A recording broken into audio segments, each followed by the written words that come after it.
Eu queria falar, Tariana, sobre um caso recente que aconteceu, se não me engano, aconteceu em Santa Catarina.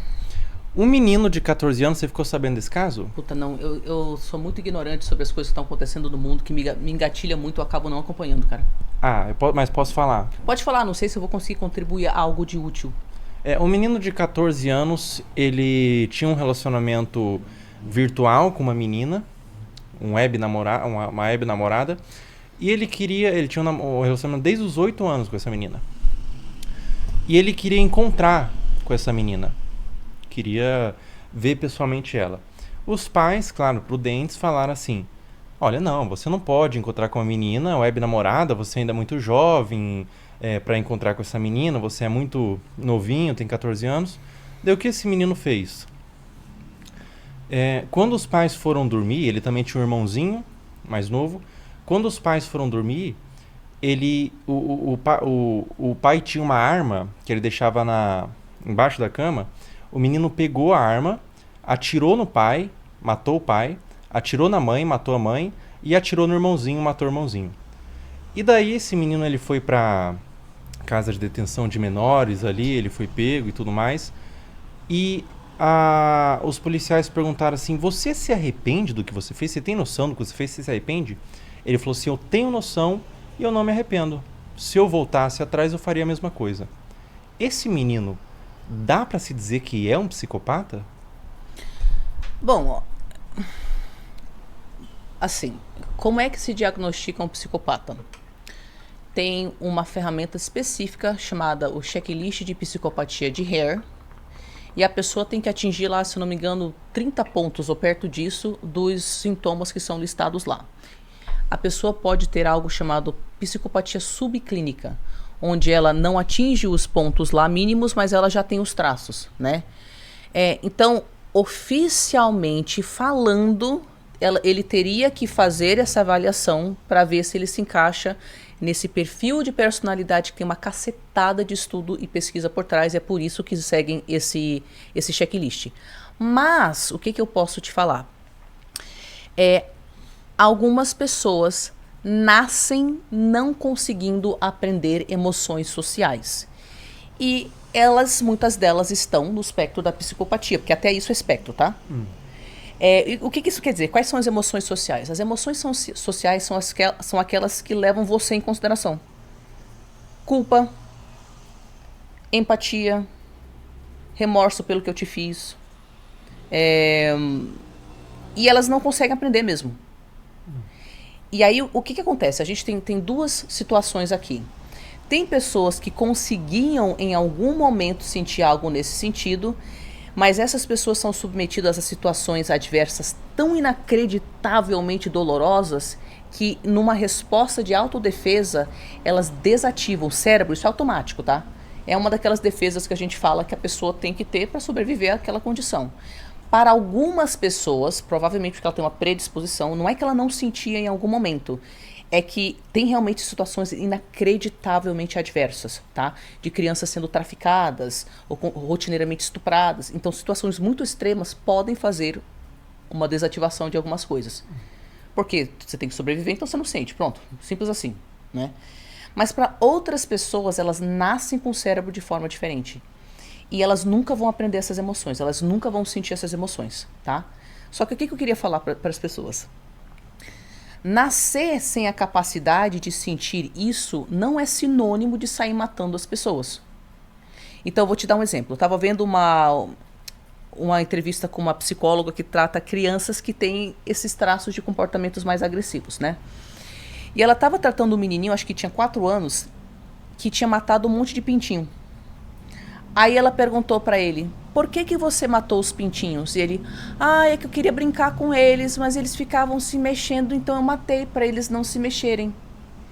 Então, não necessariamente as pessoas que nascem com essa incapacidade de se conectar com a dor do outro fazem o que elas fazem inicialmente com uma carga de maldade tal qual nós adultos entendemos. É que literalmente, se eu não tenho freio para saber que isso é errado, porque eu não tô sentindo nada por você, então eu faço um cálculo racional. Putz, cara, eu preciso que o pintinho fique aqui. Já sei, deixa eu quebrar o pescocinho, pronto, agora ele ficou. para algumas outras pessoas, além disso, elas podem ter uma dose de sadismo. Sadismo, aí sim, é sentir prazer em fazer mal para o outro. Não necessariamente uma pessoa que mata outra pessoa sente prazer. Um prazer sádico. Pode ser irrelevante para ela. Tem diferentes situações aí onde uma pessoa poderia fazer isso. Claro, uma pessoa também em psicose pode fazer um negócio desse, mas parece que não foi o caso do menino, né? Então, quando crianças que têm essa... Tem uma doutora em psicologia que foi identificada como psicopata e ela escreveu um livro. E o nome dela é Patrick Gagne. E ela descreve que quando ela era pequena, ela percebia que ela não tinha as respostas que as outras pessoas tinham.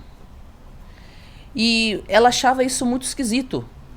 Mas aí ela começou a fazer como se fosse um masking, como autistas fazem. Que autistas percebem que, cara, eu não sei porque as pessoas estão agindo assim, mas eu acho que eu vou fingir que eu também sou que nem essas pessoas, né? Por sobrevivência social. Então, num primeiro momento, psicopatas, ou pessoas que posteriormente vão ser identificadas como psicopatas, fazem masking não necessariamente a partir de um lugar de manipulação, e sim a partir de um lugar de eu percebo claramente que eu não sei porque esse cara tá chorando que o pai dele morreu.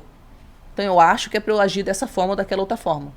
Se eles estiverem em ambientes onde eles têm acesso a pessoas manipuladoras, eles podem aprender rapidinho. Aí isso de criar personagens para conseguir o que eles querem se torna algo instrumental.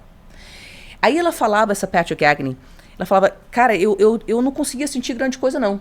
Não é que eu não sentia absolutamente nada, mas eu percebia que as pessoas rotineiramente tinham as respostas emocionais que eu não tinha essas respostas emocionais. E aí, do nada, às vezes vinha em mim, eu não conseguia identificar o que era, mas vinha um bagulho tipo, ai meu Deus, dá um soco na cara dessa menina. E ela falava que daí eu dava um soco na cara de uma menina na escola e eu não entendia por que eu tinha feito aquilo. E aí minha mãe falava, por que você fez aquilo? As pessoas perto de mim falavam, nossa, você é do mal.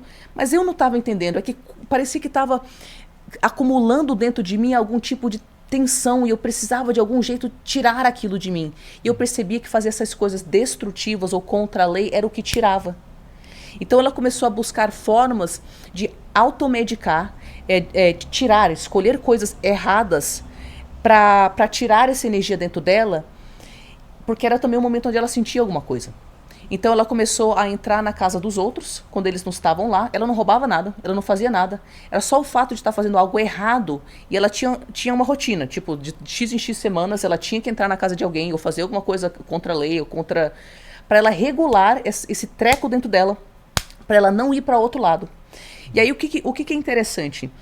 Ela relata uma coisa que eu acho interessante para pessoas que possam, tipo adolescentes, que possam se identificar nesse espectro, tá? Porque ela é doutora em psicologia e ela cria conteúdos e trabalhos para pessoas como ela conseguirem se regular.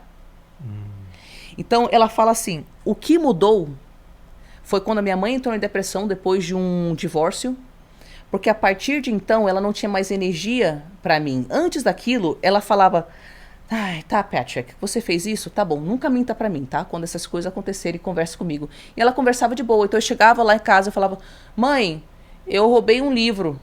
E ela me ouvia, sem julgamento, não sei o quê. Só que depois da depressão, que eu acho que ela começou a beber também, ela começou a me olhar a partir de lugar de espanto, de julgamento. E isso mudou tudo pra mim, ela fala. Porque até pessoas que estão no espectro, a maioria delas não vão crescer para ser assassinos.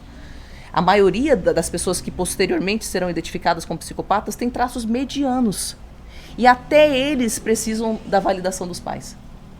E essas coisas, como o outro... Eu já entrevistei vários antissociais.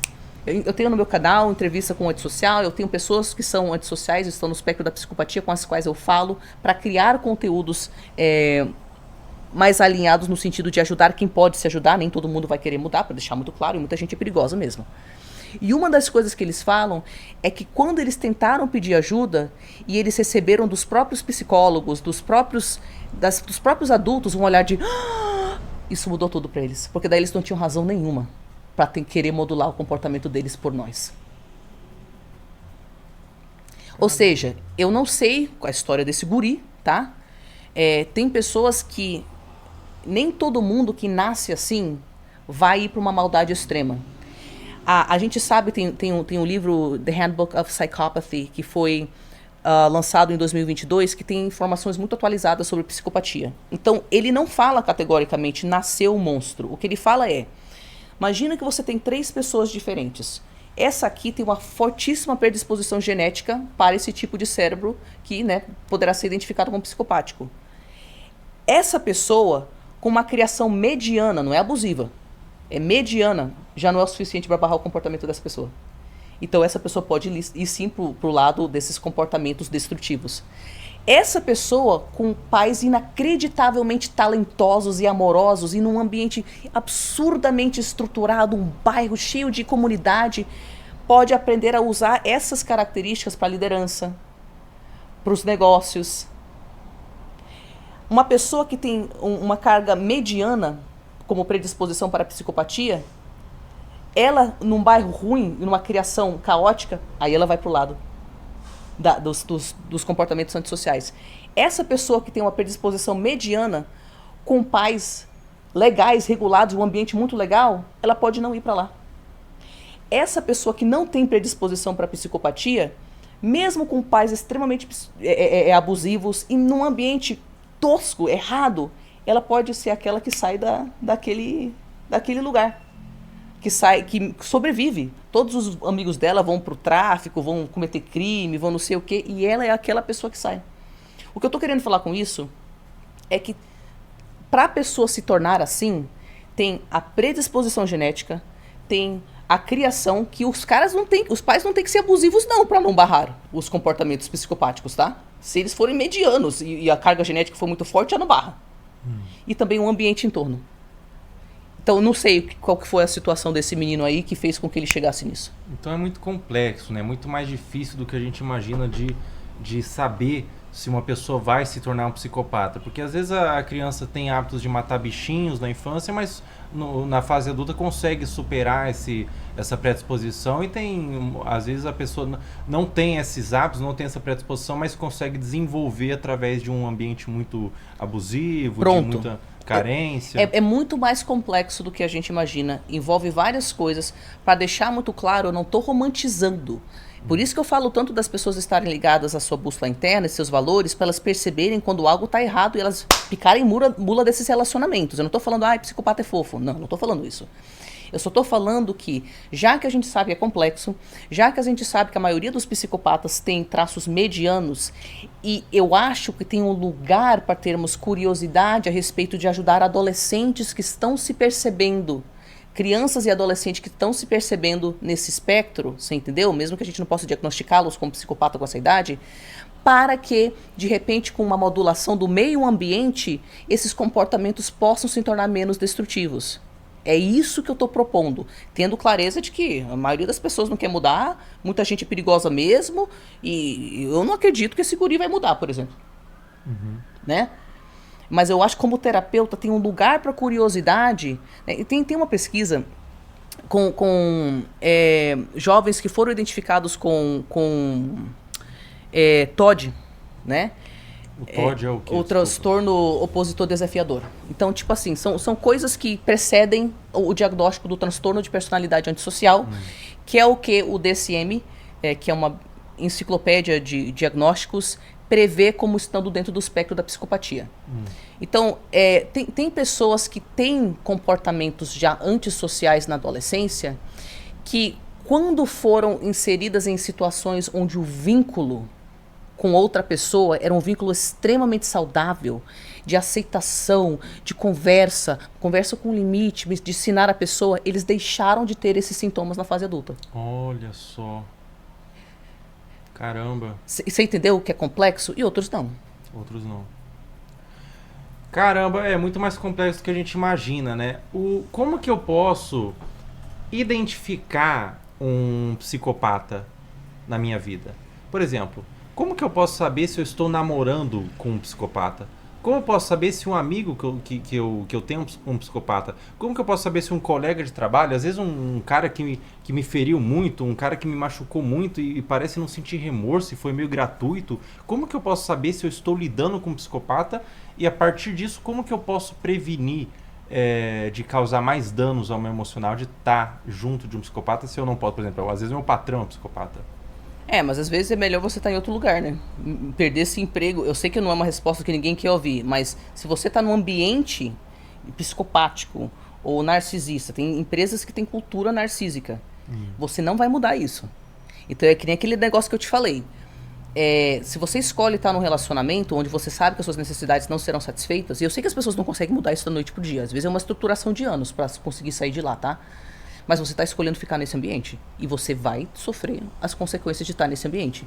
A gente tem poder limitado sobre o quanto a gente muda o outro. Sobre perceber o outro, por isso que eu falo constantemente para as pessoas saberem seus valores, suas necessidades, estarem antenadas na sua bússola interna, porque sua bússola vai falar que algo está errado. É que a gente não vai prestar atenção. Então, por exemplo, vou te dar um exemplo. Eu lido com muitas pessoas que vieram de um arsenal de relações tóxicas e elas falam, Tari, eu tenho medo de atrair mais gente tóxica. Quanto medo de atrair outro narcisista, outro psicopata. Ou até outro borderline não tratado, porque um borderline não tratado também pode ser destrutivo. Pode se tratar. Como que eu posso me assegurar de não atrair? E eu falo para elas, você não controla o outro, você não controla o mundo, o tempo, quem vai brotar na sua vida. O que você controla é se você deixa essa pessoa permanecer na sua vida. Então, por exemplo, como que eu consegui me livrar de amizades tóxicas, de namorado no espectro do narcisismo, do cara psicopata que me fez descobrir minha mãe, que ele era um psicopata, que cometia crime mesmo, me contava com prazer, com euforia. Como que eu consegui tirar essas pessoas da minha vida? Eu nunca mais desvalorizei quando a minha bússola interna falou tem algo errado. E eu nunca mais deixei de ou colocar um limite ou ter uma conversa difícil com a pessoa. Porque tem gente que a gente quer dar o benefício da dúvida, porque ainda tem muita coisa no relacionamento que vale a pena. Então, se ela estiver disposta a resolver esse problema, então beleza. E tem gente que a bússola já fala, não, mano, não tem benefício da dúvida aqui não. Essa pessoa é perigosa, cara. Foge, vai pro topo da montanha. Então, se a pessoa, eu falo para as pessoas, não tenha medo de atrair isso ou aquilo. Tenha medo de desrespeitar seus sinais internos. Porque você pode atrair quem você quiser. Se você estiver conectado com os seus sinais internos, você vai aprender a colocar limite nas horas certas e você consegue se proteger. Tem um filme, que eu não lembro que filme é esse, tá? Um filme antigo, onde um cara tá pesquisando um serial killer. E ele não sabe quem é esse serial killer, mas ele suspeita que é um cara lá. E aí ele decide, quer saber, eu vou pra casa desse cara quando ele não tá lá, e eu vou ver o que tem na casa dele, eu vou ver se é ele mesmo. Aí ele tá lá no jardim do cara, e ele faz um barulho, ele acha que o cara não tá lá, e o cara tá lá. Aí o cara liga a luz do jardim, e ele... E o cara, oh! Todo charmoso, todo simpático. Oh, fulano, você por aqui? Que legal, cara, vem tomar um chá comigo. Aí o cara sentiu vergonha por estar no jardim dele. Algo dentro dele falou, vaza, vaza. Mas ele pensou, eu vou ter que fingir que tá tudo certo, né? Vou ter que entrar e tomar o chá. Foi lá, tomou o chá. Na próxima cena ele tava amarrado num porão lá. E o outro cara lá cheio de ferramentas pra cortar ele, pra mutilar ele. Que o cara era de fato o serial killer. E ele falou o seguinte, eu lembro que eu assisti isso quando eu era criança, eu nunca esqueci. Ele falou, como as pessoas são bestas. Você vem pra minha casa verificar se era eu mesmo o serial killer. Quando eu te convidei pra entrar aqui dentro de casa, eu sei que você sentiu, não entra, não entra, não entra. Mas as pessoas são tão bestas que elas ignoram o sinal interno delas. E agora você tá aqui. Caramba, puxa vida, que lição, hein? Que lição. E quando o psicopata é alguém da nossa família, que não é fácil o desvínculo? Quando é uma mãe, eu sou um adolescente ali, quando é um pai, quando é o meu irmão, minha irmã, como que faz? Quando a pessoa é adolescente?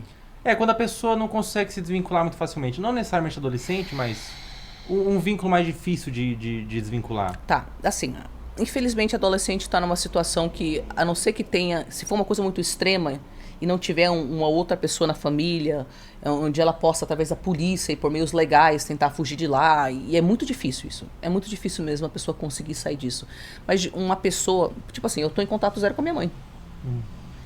E uma das coisas que eu ajudo as pessoas a fazerem, nem todas as pessoas vão cortar contato com seus pais, tá? Nem todas as pessoas querem. Mas algumas pessoas estão lidando com pessoas muito mais perigosas que minha mãe, por exemplo. E elas sabem que elas têm que cortar contato. Então, eu ajudo as pessoas a se prepararem psicologicamente para cortar contato. Então, o que a gente precisa entender? Se você fica num relacionamento para o qual sua bússola interna fala perigo, perigo, não, não, não, você está escolhendo aquilo. Por mais que pareça impossível você se desvincular daquilo, eu vou te falar como é que faz, tá? Todos nós ficamos em relações tóxicas por causa de alguns medos comuns. Então tem vários tipos de medos. Eu me sinto responsável por preservar a imagem de família perfeita da minha família, e se eu cortar contato, isso vai expor a disfunção. Eu preciso psicologicamente acreditar que meus pais me amam, e se eu cortar contato, eu vou ter que aceitar a devastação psicológica de que não existe amor e respeito nesse relacionamento, e eu prefiro ficar no mundo de fantasia do que lidar com a depressão profunda de perceber que eu nunca vou ter mãe e pai do jeito que eu queria. Eu sou financeiramente dependente deles. Eu estou numa situação onde eu tenho filhos pequenos, estou desempregado, eu preciso, de uma forma muito prática, da ajuda deles. Minha mãe foi abandonada por todas as pessoas porque ela é extremamente abusiva e eu sou a única pessoa na vida dela. Mesmo eu sabendo que é ela que faz isso com ela mesma, eu me sinto responsável por ser o único vínculo dela. Eu tenho fobia social. Mesmo que eu saiba que o meu relacionamento com meu pai é extremamente tóxico, é a única pessoa com a qual eu consigo falar. Eu acho que eu vou morrer de solidão, cara. Eu não vou aguentar a devastadora solidão de não ter um vínculo, então eu vou ter que ficar aqui. Então, o que eu tô falando para as pessoas? Faça uma lista das razões pelas quais você tá nesse relacionamento. Porque não é porque ele é bom. É porque é desconfortável, mas você tem algum tipo de medo, culpa ou senso de inadequação relacionado a isso. Quando você souber o que é, passe os próximos anos da sua vida estudando como criar estruturas naquelas áreas diferentes para que você naturalmente se sinta fortalecido para com o tempo conseguir sair de lá. Por exemplo, uma das coisas que eu entendi intuitivamente sobre mim é que eu tinha que me forçar a socializar por várias questões de saúde mental, mas também porque algo me falava, se eu não aprender a lidar com pessoas, eu nunca vou sair daqui. Então eu me forçava a socializar, era desconfortável, eu não queria, porque eu sabia que eu construindo habilidades sociais eu ia conseguir trabalhar, ganhar dinheiro, eu ia conseguir de repente ter vínculos, um dia eu ia transar na vida, eu ia ter um namorado, né? E então, se a pessoa tem medo de solidão, então comece a fazer aula de cerâmica, sei lá, faça aula de dança, vai para um clube de não sei das quantas que é gratuito se você não tem grana, comece a achar grupos de apoio online. Se você tiver grana, faça terapia, porque daí você se fortalece na parte social, e aí, se fortalecendo, quando a gente se dá coisas boas, a gente olha para aquilo e naturalmente, já que a gente está se tratando bem, a gente rejeita. É quando a gente não se dá o que a gente precisa e fica com aquela necessidade não satisfeita que a gente fica no lugar tóxico. Se você não tem independência financeira, então vê como é que faz o currículo. Putz, eu não tenho currículo. Vê um curso que vai te permitir daqui a 1, 2, 3 anos, 5 anos, sei lá, cara, ganhar grana. Ah, mas é muito devagar. Muito devagar? Como é que vai ser tua saúde mental e tua depressão daqui a 10 anos? Ao lado dessa pessoa. Então, seja honesto a respeito das razões pelas quais você está nesse vínculo tóxico. E você vai assistir todo santo dia um vídeo do YouTube de especialista que te ensina como fazer aquilo. Tudo que você não sabe fazer, alguém fez. Aos poucos, vá construindo estruturas nessas áreas que você aos poucos vai se dando coisas boas e aos poucos isso alimenta a autoestima.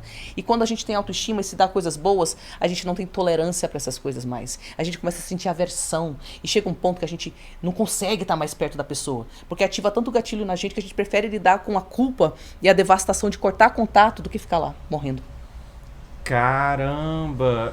Você observa os benefícios que aquele relacionamento te dá, né, para você ficar naquele relacionamento, e você busca esses benefícios fora daquele relacionamento, para você se fortalecer para aquele relacionamento, você não ser tão dependente daquele relacionamento. Exatamente. E funciona. Demora, às vezes, dependendo do que for. Eu demorei 5 anos, desde o momento que eu sabia que eu queria sair de casa, até o momento que eu tinha grana e estrutura financeira para isso. Mas foram 5 anos que mudaram a minha vida. Nunca mais voltei para casa.